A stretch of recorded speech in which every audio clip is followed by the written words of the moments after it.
આપવા જઈ રહ્યો છું। ગઈકાલ સુધી આપણે પ્રાકૃતિક સંખ્યા, પૂર્ણ સંખ્યા, પૂર્ણાંક સંખ્યા, સમય સંખ્યા તેમજ અસમય સંખ્યા ને સંખ્યા રેખા પર કેવી રીતે દર્શાવી ત્યાં સુધીનો અભ્યાસક્રમ કર્યો હતો। આજે આપણે જે શીખવા જઈ રહ્યા છીએ તેની અંદર આપણે અસમય સંખ્યા, આપણે જાણીએ છીએ કે અસમય સંખ્યા કોને કહેવાય, જેને આપણે p ના છેદમાં q સ્વરૂપે લખીએ છીએ તેને આપણે અસમય સંખ્યા કહીએ છીએ। આ અસમય સંખ્યાને આપણે દશાંશ પદ્ધતિ, દશાંશ પદ્ધતિ એટલે કે જેના છેદમાં 10, 100, 1000, 10,000 એ રીતે દર્શાવીએ એને દશાંશ પદ્ધતિ કહેવાય। અને સમય સંખ્યા એટલે p ના છેદમાં q કે જ્યાં q એ શૂન્ય ન હોય। ચલો આપણે જોઈએ કે આપણે કેવી રીતે સમય સંખ્યાને દશાંશ પદ્ધતિમાં ફેરવીએ છીએ। તો આપણી ચોપડીની અંદર આપણે સૌથી પહેલું પાના નંબર 8 ખોલીશું। ચલો બધા વિદ્યાર્થી મિત્રો ચોપડીમાં પાના નંબર 8 ખોલશો। ચલો ખોલ્યું, એના પછી શું જોઈશું તો આપણી જોડે ત્રણ સંખ્યાઓ એવી આપેલી છે કે જેમાં 10 ના ભાગ્યા 3, 7 ના ભાગ્યા 8 અને 1 ના ભાગ્યા 7 આપેલી છે। હવે આ સંખ્યાઓને આપણે દશાંશ પદ્ધતિમાં ફેરવીએ એટલે કે આપણને જે સંખ્યા આપેલી છે એ કેવી છે તો કે તો સમય સંખ્યાઓ છે। આ સમય સંખ્યાને આપણે હવે જ્યારે દશાંશમાં ફેરવતા હોઈએ તો આપણે જોઈએ કે કેવી રીતે થાય। તો સૌથી પહેલી જે આપણી સંખ્યા છે એની અંદર આપણે શું કરીએ છીએ તો એને આપણે 10 ભાગ્યા 3 એટલે કે 10 ને 3 વડે ભાગીએ છીએ। આપણે જે પ્રમાણે શીખી ગયા એ પ્રમાણે કે જ્યારે આપણે ભાગાકાર કરતા હોઈએ તો આપણને ઘડિયો આવડતો હોવો જોઈએ ને। તો આપણે શરૂઆત કરી શું તો કે 3 તરી 9, આપણે શરૂઆત કરી 3 તરી 9। હવે શું કર્યું તો કે 10 માંથી 9 ને બાદ કર્યા, 10 માંથી 9 ને બાદ કર્યા તો શું થાય છે તો શેષ 1 વધે છે। હવે શું કરીએ છીએ આપણે દશાંશ પદ્ધતિમાં ફેરવવા માટે આપણી જે મૂળ સંખ્યા હતી ત્યાં આગળ દશાંશ ચિહ્ન લઈને વધારાના શૂન્યો લઈએ છીએ। આપણે ઘણા બધા શૂન્યો લઈ શકીએ એની અંદર। પછી શું કર્યું આપણી જે એક શેષ હતી એની અંદર આપણે એક શૂન્ય ઉમેરી દીધો એટલે આપણી જોડે સંખ્યા થઈ ગઈ 10। ફરી આપણે ઘડિયો બોલીએ છીએ, શું કરીએ છીએ 3 તરી 9, ફરી આપણે 10 માંથી 9 બાદ કરીએ છીએ, ફરી આપણને 1 મળે છે। શું કરીએ છીએ આપણે ફરી શૂન્યને ઉતારીએ છીએ એટલે કે દરેક વખતે આપણે જોઈએ તો જેટલી પણ વખત આપણે ભાગાકાર કરીએ છીએ એ દરેક વખતે આપણને શેષ 1 મળે છે। એ જ રીતે દરેક વખતે આપણને ભાજક તરીકે 3 પણ ભાગફળમાં દરેક વખતે 3 3 3 3 3 મળતું રહે છે। જે શું કહે છે કે ભાઈ આ જે સંખ્યા છે એ પુનરાવર્તિત સંખ્યા છે એટલે કે એમાં શેષનું પણ પુનરાવર્તન થાય છે અને જવાબનું પણ પુનરાવર્તન થાય છે। આ જ રીતે આપણે એનું છેલ્લું ઉદાહરણ લઈએ। સૌથી પહેલા તો શું કહે છે 1 ભાગ્યા 7 એટલે કે આપણે 1 ને 7 વડે ભાગવાના છે। એ તો શક્ય જ નથી એટલે આપણે શું કરીએ છીએ કે દશાંશ ચિહ્ન મૂકીને વધારાના શૂન્યો લઈએ છીએ। ચલો આપણે બીજા અહીંયા શૂન્યો મૂકી દઈએ જેથી આપણને ખ્યાલ આવે। આપણે ઘણા બધા વધારાના શૂન્યો મૂકી દીધા છે। હવે આપણે શું કરીએ છીએ તો હવે આપણી સંખ્યા 1 નહીં પણ 10 થઈ ગઈ છે એટલે સૌથી પહેલા આપણે 7 એકા 7 મૂકીએ છીએ, બાદબાકી કરીએ છીએ તો આપણને મળે છે શું 3 મળે છે। હવે શું કરીએ છીએ આ શૂન્યને આપણે અહીંયા નીચે લઈએ છીએ એટલે 3 નું શું થઈ જાય છે 30 થઈ જાય છે। પછી શું કરીએ છીએ 7 ચોક 28 તો બાદબાકી કરતા ફરી આપણને શેષ 2 મળે છે। પછી આપણે અહીંથી પણ શૂન્ય નીચે ઉતારીએ છીએ અને આપણે 7 દુ 14 એ રીતે 14 મેળવીએ છીએ અને 20 માંથી જ્યારે 14 ને બાદ કરીએ છીએ ત્યારે આપણને શેષ 6 મળે છે. પછી ફરી આપણે હજી એક શૂન્ય લઈએ છીએ. આમ કરતા કરતા આપણે દર વખતે જુદા જુદા શૂન્યોને ઉતારીએ છીએ. જો આપણે અહીંયા પણ શૂન્ય ઉતારીએ તો ફરી પાછું આપણે જ્યાં હતા ત્યાંને ત્યાં જ આવી જઈએ છીએ, એટલે કે 1/7. હવે આપણે જોઈએ તો અહીંયા આગળ સૌથી પહેલા જે શેષ મળી હતી એ 3 હતી. પછી બીજી વખત જે શેષ મળી એ 2 હતી. પછી જે શેષ મળી એ 6 હતી. આમ ક્રમશઃ આપણને શેષ મળતી જાય છે અને આ રીતે મળતી શેષ એ આપણે કહી શકીએ છીએ કે પુનરાવર્તિત થાય છે. માત્ર શેષ જ નહીં પરંતુ ભાગફળ પણ પુનરાવર્તિત થાય છે. જો આપણે લખવું હોય તો 1/7 બરાબર 0.142857. હજી પણ આપણે આગળ જઈએ તો ફરીથી 1 4 2 8 એમ કન્ટિન્યુઅસ એટલે કે એક જ સરખું ભાગફળ મળતું રહે છે. જેમ આપણે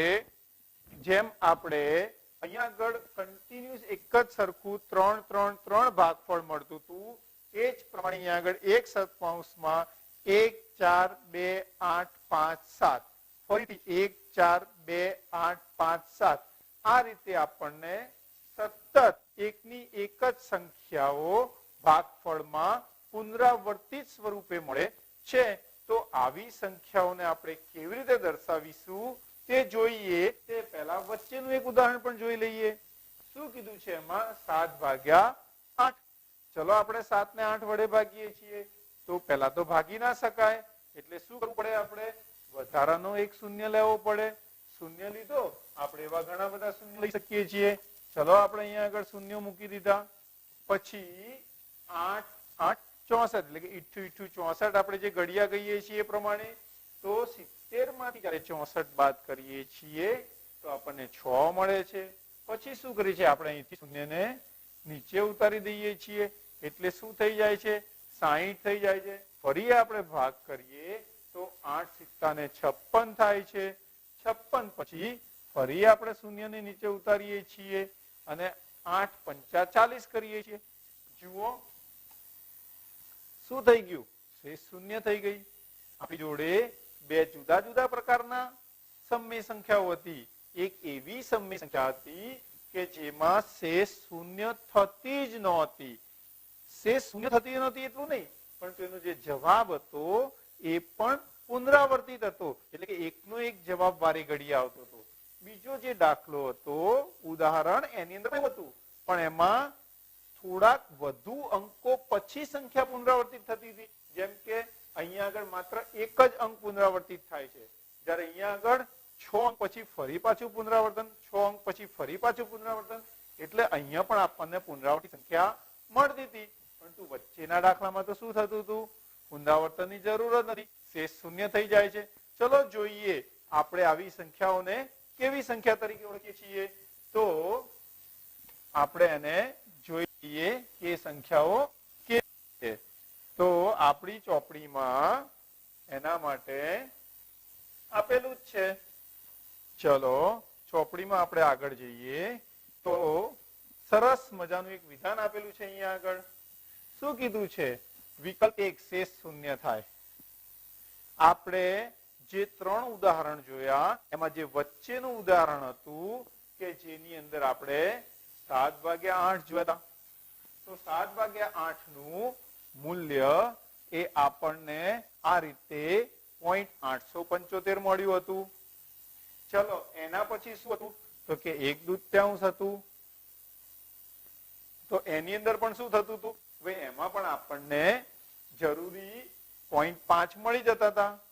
પછી આગળ જોઈએ તો અહીંયા આગળ પણ જયારે આપણે કરીએ છીએ ભાગાકાર ત્યારે પણ આપણને એ પ્રમાણે દશાંશ ચિહ્ન એટલે કે શેષ શૂન્ય થઈ જાય છે અને આપણે જોઈ શકીએ છીએ કે આપણે શેષ શૂન્ય મળે છે. આવી બધી અભિવ્યક્તિઓ કે જ્યાં આગળ સમય સંખ્યામાં શેષ શૂન્ય થાય છે, બરોબર છે, તો એને કયા નામથી ઓળખવામાં આવે છે? તો એને આપણે શાંત દશાંશ અભિવ્યક્તિ એટલે કે અંગ્રેજીમાં તેને ટર્મિનેટિંગ નંબર તરીકે ઓળખીએ છીએ. આ શાંત દશાંશ અભિવ્યક્તિનો અર્થ શું થાય? કે એનો અર્થ એ થાય કે એની શેષ છે એ શૂન્ય થાય. ચલો આપણે ભાગાકાર કર્યા સિવાય શું એવું શોધી શકીએ કે ભાઈ આ દશાંશ અભિવ્યક્તિ શાંત છે કે નથી? હજી આપણે થોડી રાહ જોઈએ, પછી આપણે એ વસ્તુ પણ શીખી લઈશું. તો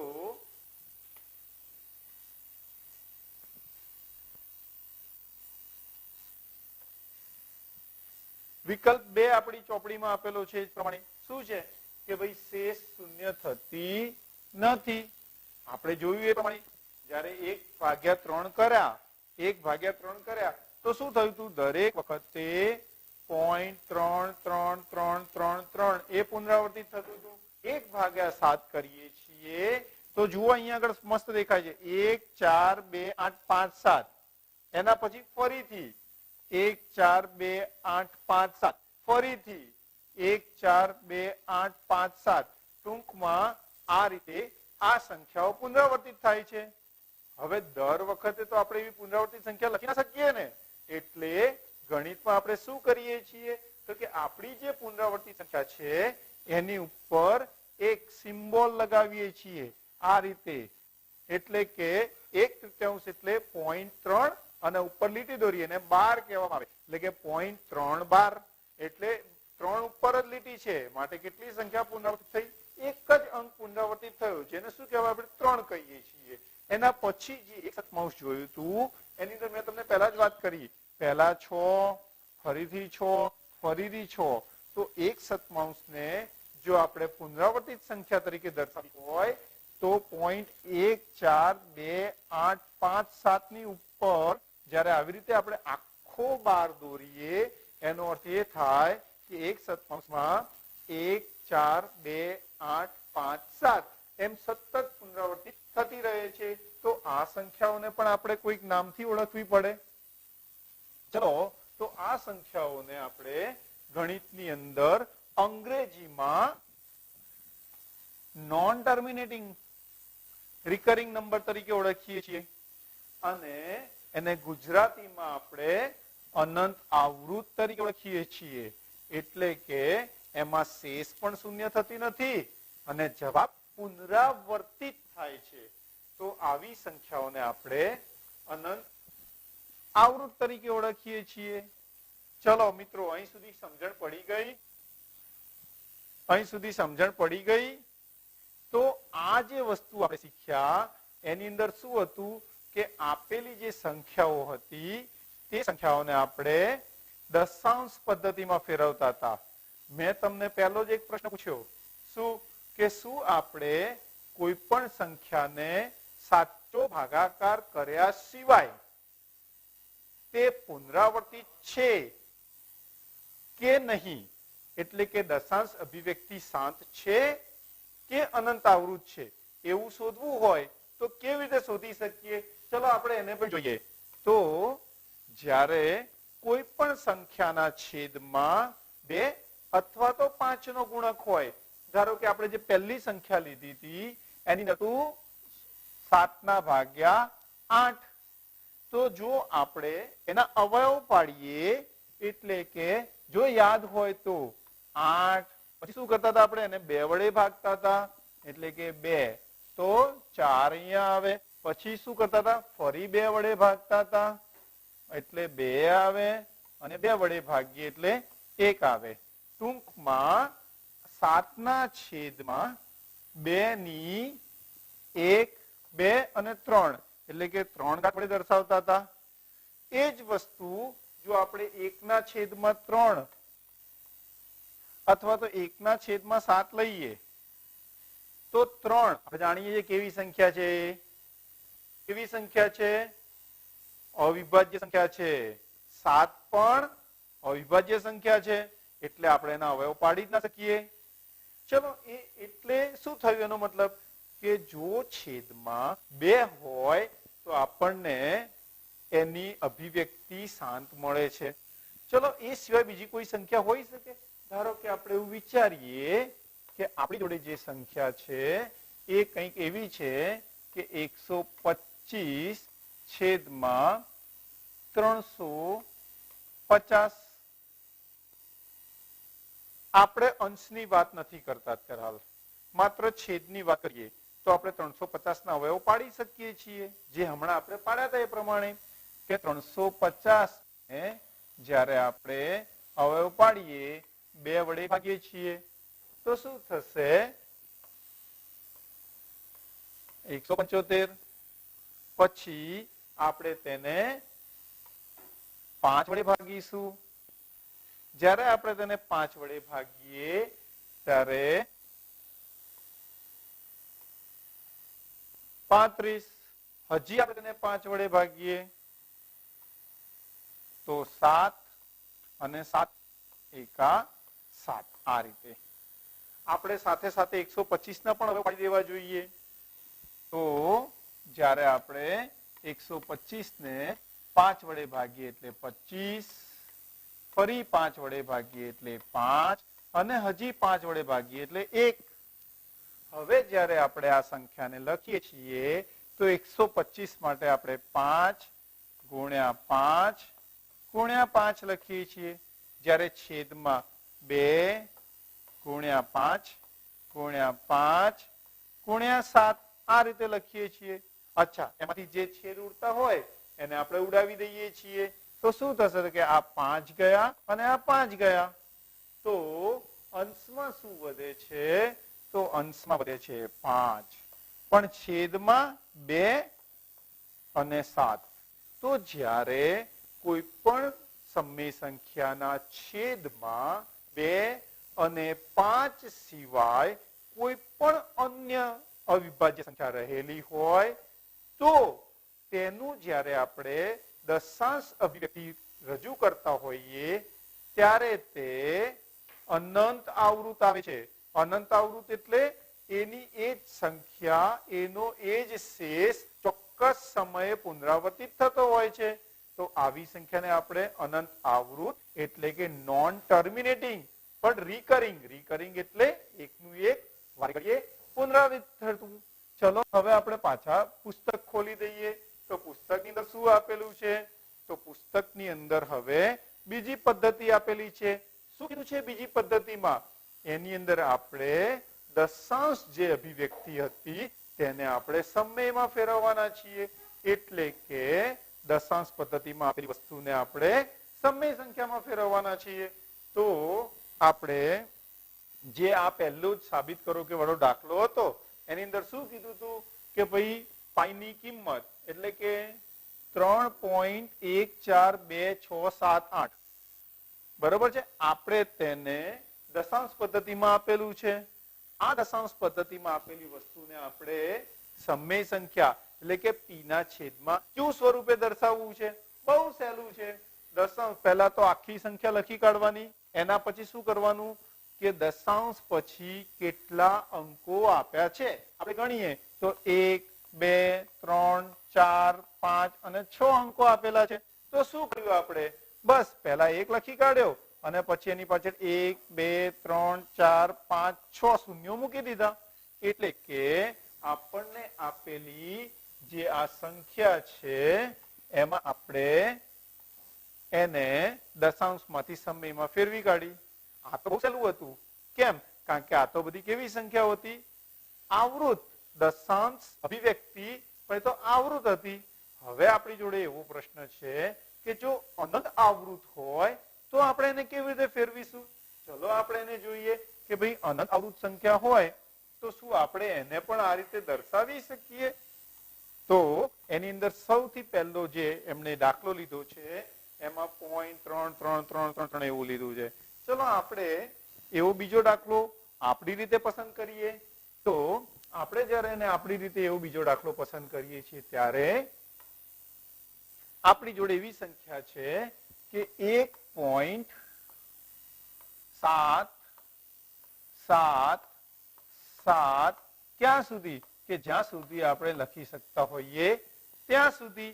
એનો અર્થ શું થયો કે અહીંયા આગળ એક અંક એ પુનરાવર્તિત છે. એ કયો અંક છે? 7 છે.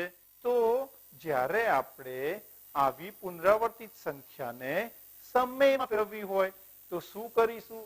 તો કે સૌથી પહેલા આપણે ધારી લઈશું. ધારો કે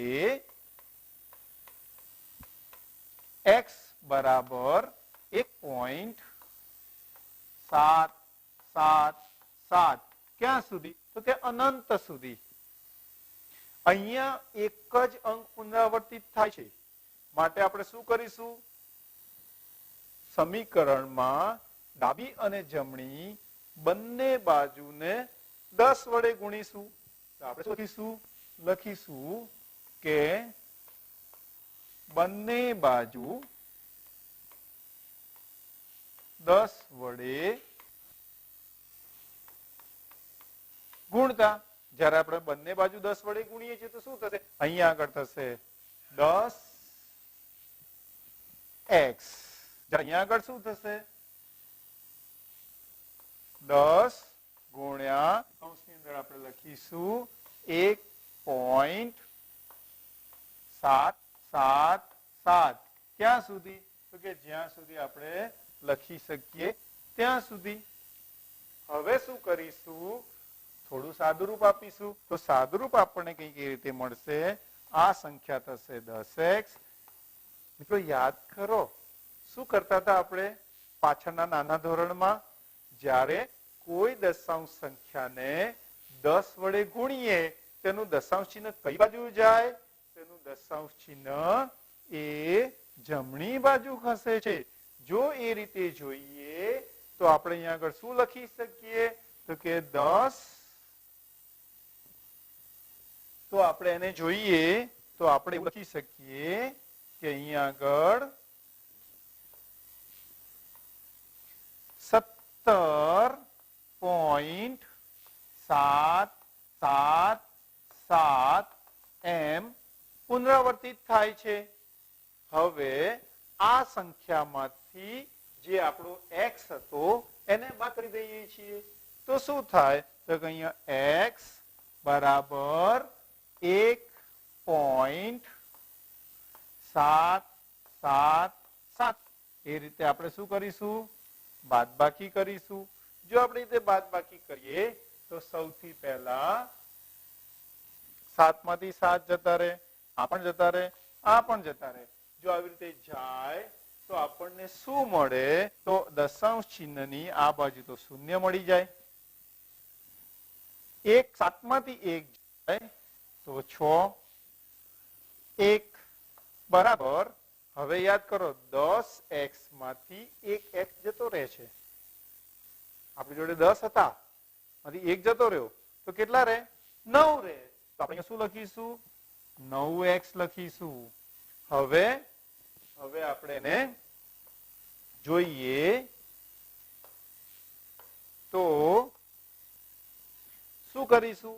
આ જે ગુણાંકમાં 9 હતા એને ડાબી બાજુથી જમણી બાજુ લઈ જઈશું. તો શું લખી શકીએ આપણે કે x બરાબર 16/9. હવે આ જે મળી એ આપણને સમય સંખ્યા મળી જે p ના છેદમાં q સ્વરૂપે છે. અચ્છા, આ સમય સંખ્યામાં કોઈ અવયવ સામાન્ય છે? 16 ના આપણે અવયવ પાડે તો 2 ગુણ્યા 2 ગુણ્યા 2 ગુણ્યા 2 મળે અને 9 ના 3 ગુણ્યા 3 એટલે છેદ ઉડતા નથી. માટે આ શું થઈ ગયો? આ જે છે એ આપણો જવાબ થઈ ગયો. આ જવાબ કોનો છે? તો આપણે એવું લખી શકીએ. શું લખી શકીએ કે ભાઈ 1.712 કારણ કે આપણી 7 એ પુનરાવર્તિત સંખ્યા છે બરાબર 16/9. તો આ રીતે આપણે એનો જવાબ લખી શકીએ. ચલો આપણે બીજો એવો એક દાખલો લઈએ કે જેની અંદર થોડી વધુ સંખ્યાઓ પુનરાવર્તિત હોય. ધારો કે આપણે એવો દાખલો લઈએ કે જ્યાં આગળ 0.5 3 4 5 3 4 5 3 4 5 એમ 3 અંકો પુનરાવર્તિત થાય છે. તો આપણે હમણાં એક અંક પુનરાવર્તિત થતો તો શું કરતા હતા? પહેલા x ધારી લેતા હતા. આપણે અહીંયા પણ એમ જ કરીશું. આપણે શું કરીશું? સૌથી પહેલા તેના માટે ધારો કે x બરાબર 0.345 345 ક્યાં સુધી? જ્યાં સુધી આપણે લખી શકીએ ત્યાં સુધી. આના આગળ જ્યારે આપણે દાખલો ગણતા હતા ત્યારે એમાં એક અંક પુનરાવર્તિત હતો. કયો? 7 7 7 7 7. અહીંયા કેટલા અંક પુનરાવર્તિત છે? 3 3 4 અને 5. તો એક અંક જો પુનરાવર્તિત થતો હોય તો આપણે એને 10 વડે ગુણતા હતા. 3 અંક પુનરાવર્તિત થાય તો 1000 વડે. તો આપણે લખીશું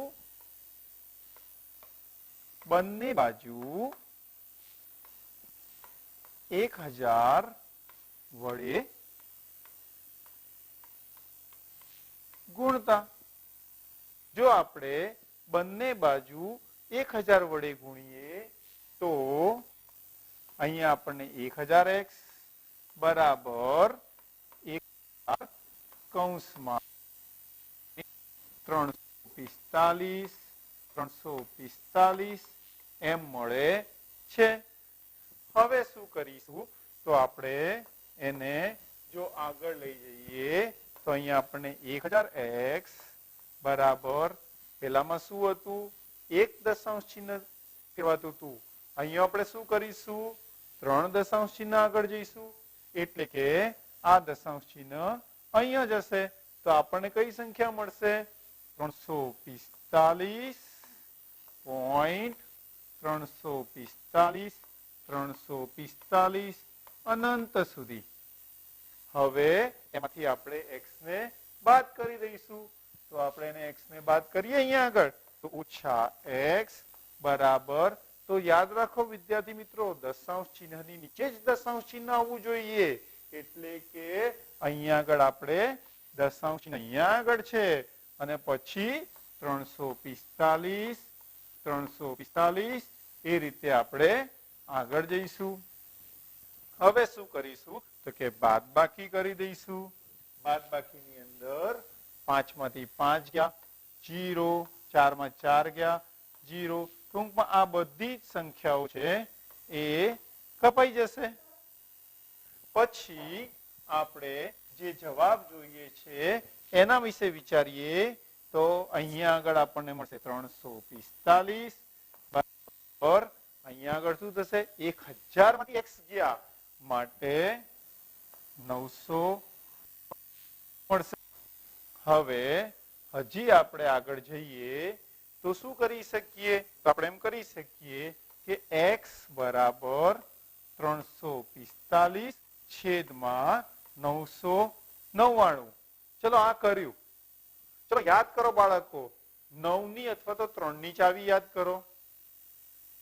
3 ની ચાવીમાં શું કહેતા હતા? કે બધી જ અંકોનો સરવાળો. એને જો આપણે 3 વડે ભાગી શકીએ તો આપણે તે સંખ્યાને શું કરીએ છીએ? 3 વડે ભાગી શકીએ છીએ. અહીંયા આગળ 345 છે એટલે 3 + 4 + 5 એટલે 12. તો 12 એ 3 ના ઘડિયામાં આવે છે માટે ઉપરના અંશને પણ આપણે 3 વડે ભાગી શકીશું. એ રીતે નીચે છેદને પણ આપણે 3 વડે ભાગી શકીશું. તો આપણે શું લખીશું એના માટે? તો કે 3 ગુણ્યા ભાગાકાર. જો આપણને મનમાં આવડતું તો મનમાં કરવાનો, નહીં તો કરવો પડે.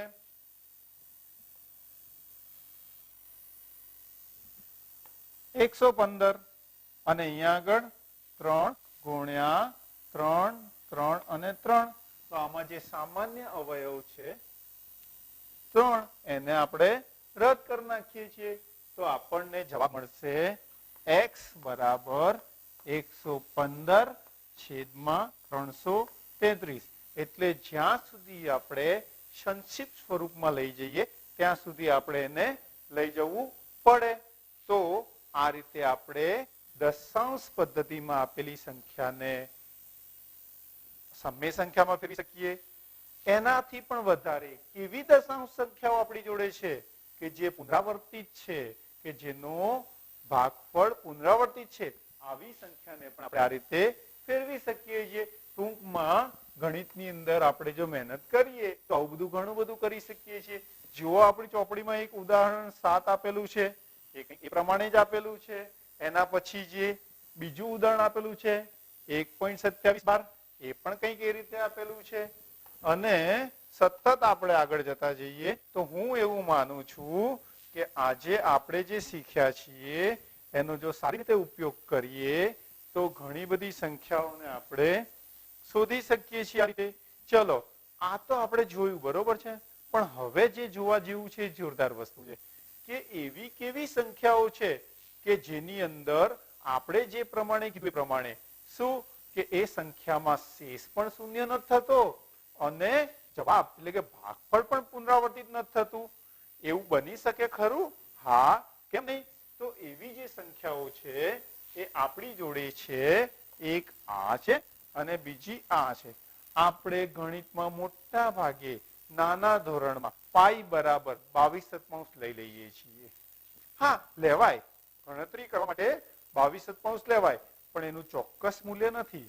પાઈ નું ચોક્કસ મૂલ્ય શોધવા માટે ભારત તેમજ વિદેશના ઘણા બધા ગણિત શાસ્ત્રીઓએ ઘણા બધા ગુણાકાર ભાગાકાર કરેલા છે, જેની અંદર જો પાઈનું વાસ્તવિક મૂલ્ય આપણે શબ્દ વાપરીએ, આંશિક મૂલ્ય નહીં, આશરે કિંમત જેવું નહીં, વાસ્તવિક મૂલ્ય, તો પાઈનું જ્યારે આપણે વાસ્તવિક મૂલ્ય લેતા હોઈએ તો અહીંયા આગળ જુઓ, પાઈ બરાબર 3.1415395897238 કન્ટિન્યુઅસ કોઈ પણ સંખ્યા પુનરાવર્તિત થતી નથી કે એકની એક સંખ્યા વારે ઘડીએ આવતી નથી. એનો મતલબ શું થયો કે પાઈ નું દશાંશ અભિવ્યક્તિ એ પુનરાવર્તિત પણ નથી. તો આવી પુનરાવર્તિત પણ ના થતી હોય અને જેની દશાંશ અભિવ્યક્તિ પણ ના થતી હોય તેવી સંખ્યાને આપણે નવું જ નામ આપ્યું, જેને આપણે અસમય સંખ્યા કહીએ છીએ. વર્ગમૂળમાં 2, ધોરણ 8માં તમે 7મું ગણન શીખી ગયા, વર્ગ અને વર્ગમૂળ. શું હતું એની અંદર? ભાગાકારની પદ્ધતિથી આપણે એને વર્ગમૂળમાં 2 દર્શાવતા હતા. તો ભાગાકારની પદ્ધતિમાં જ્યારે આપણે વર્ગમૂળમાં 2 દર્શાવતા હતા તો એ કેવું હતું જરા યાદ કરશો? યાદ કરશો એ કેવું હતું જરા? તો ચલો આપણે એનો એક ફોટો જોઈએ કે એની અંદર વર્ગમૂળમાં 2 એ કેવું દેખાતું હતું. તો વર્ગમૂળમાં 2 જ્યારે આપણે કરતા હતા ત્યારે આપણને આ રીતે જોવા મળતું હતું. આ જે છે એ વર્ગમૂળમાં 2 છે. આપણને ચોપડીની અંદર એનું સીધું જ મૂલ્ય આપી દીધેલું છે. શું છે કે વર્ગમૂળમાં 2 બરાબર 1.41 42 135. હજી આપણે જેમ જેમ નીચે શૂન્ય ઉમેરતા જઈએ એમ એમ એનું મૂલ્ય મળતું જશે. એનું મૂલ્ય ક્યારેય શાંત થતું નથી. એટલે કે તે અનંત અનાવૃત શબ્દ. જુઓ, પહેલામાં આપણે જ્યારે મૂલ્ય મળી જતું હતું, આ બાજુમાં જે દાખલો છે ને એ કંઈક એવો જ છે. આપણા સ્વાધ્યાયમાં પણ એ દાખલો આપ્યો છે 1/17. 1/17 આપણા સ્વાધ્યાયનો દાખલો છે. આપણને એમ લાગે કે આ સંખ્યા ક્યારે પુનરાવર્તિત થાય? તો આ સંખ્યા 16 અંકે પુનરાવર્તિત થાય છે. 16 અંક. તમે આ ભાગાકાર જુઓ તો છેક 16 સુધી જવું પડે, પણ 16 સુધી ગયા પછી પણ આ 1/17 ને આપણે અનંત આવૃત કહી શકીએ છીએ. અનંત આવૃત એટલે આપણે તેની અંદર પુનરાવર્તન જોઈ શકીએ છીએ. એ જ વસ્તુ જો વર્ગમૂળ 2 માં જઈએ તો એ ક્યારેય પુનરાવર્તિત મળતું નથી. એટલે આ જે સંખ્યાઓ છે ને આપણે કેવી કહીશું? અનંત અનાવૃત. કહેવાનો મતલબ એ છે કે આજે આપણે ઘણી બધી સંખ્યાઓ વિશે શીખ્યા. ચલો આપણે એનું થોડું જોઈ લઈએ કે કેવી કેવી સંખ્યાઓ શીખ્યા. તો સૌથી પહેલા આપણે જે શીખ્યા એ હતી સમય સંખ્યા. સમય સંખ્યાને આપણે દશાંશ પદ્ધતિમાં ફેરવી.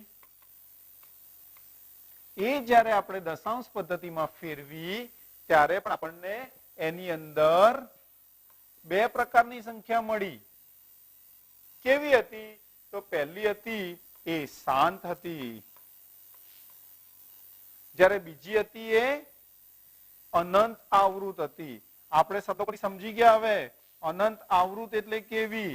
અનંત આવૃત એટલે એવી સંખ્યા કે જેની અંદર શેષ અને ભાગફળ બંને પુનરાવર્તિત થતા હોય. બરોબર. ત્યાર પછી બીજો મુદ્દો શું શીખ્યા આપણે? બીજો મુદ્દો શીખ્યા કે જે આપણી દશાંશ અભિવ્યક્તિ હતી એ પછી ગમે તેવી જ કેમ ના હોય, બરોબર છે, એ દશાંશ અભિવ્યક્તિને આપણે સમય સંખ્યામાં ફેરવતા શીખ્યા.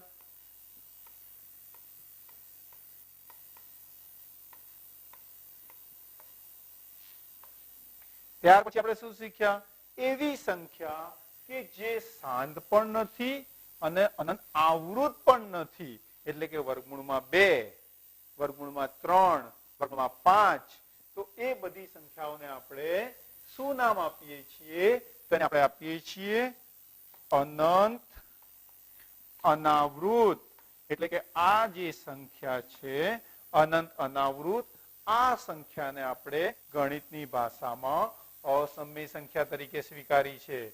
તો ગઈકાલે આપણે વર્ગમૂળમાં 2 એ અસમય સંખ્યા હતી જેને આપણે દર્શાવી હતી. તો વિદ્યાર્થી મિત્રો, હવે તમે સ્વાધ્યાય 1.3 પૂરું કરી શકશો ને?